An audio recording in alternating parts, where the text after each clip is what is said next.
আসসালামু আলাইকুম রহমতুল্লাহ বারাকাতুহু। কেমন আছেন আপনারা সবাই? আজকে আপনাদের সামনে যে বইয়ের পিডিএফটা দেখবো সেটার নাম হলো আল আজিব কিতাব। ঠিক আছে, আল আজিব। তো এটা কিন্তু সম্পূর্ণ উর্দু ভাষা এবং কি আরবি ভাষা, উর্দু আরবি ভাষা দেওয়া হয়ে আছে। আপনারা বিস্তারিত দেখতেই পাচ্ছেন। আর এটা আপনারা চাইলে যে কোনো সফটওয়্যারের মাধ্যমে বাংলা করে পড়তে পারবেন। তো যাই কীভাবে বাংলা করে পড়বেন সেটা আমি আপনাদেরকে দেখাচ্ছি, একটু ভিডিওটা লক্ষ্য করুন।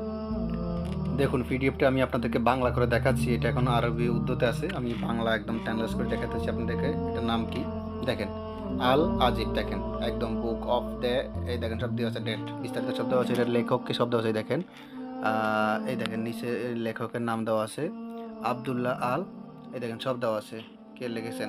তারপর এটাতে কি আছে দেখি, কোন ধরনের কাজ আছে। এটা দেখলে আশা করি বুঝতে পারবো এগুলো কাজগুলো কিসের কাজ, এটাতে কোন ধরনের কাজ। দাঁড়ান বাংলা করে দেখাচ্ছি।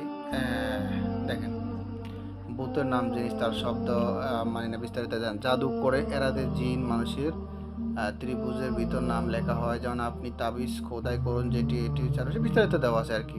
তো যাই হোক এই পিডিএফটা যদি আপনাদের কারো প্রয়োজন হয় যে কেউ এটা নিয়ে বাংলা করে পড়তে পারেন, যে কেউ চাইলে আপনারা এটা নিয়ে বাংলা করে পড়তে পারবেন, সমস্যা নেই ইনশাল্লাহ। যাদের এই পিডিএফটা প্রয়োজন হয় ইমো হোয়াটসঅ্যাপ নাম্বারে মেসেজ করবেন, ইমো হোয়াটসঅ্যাপ নাম্বার স্ক্রিনে দেওয়া আছে। ঠিক আছে, কিতাবের নাম হলো আল আজিফ।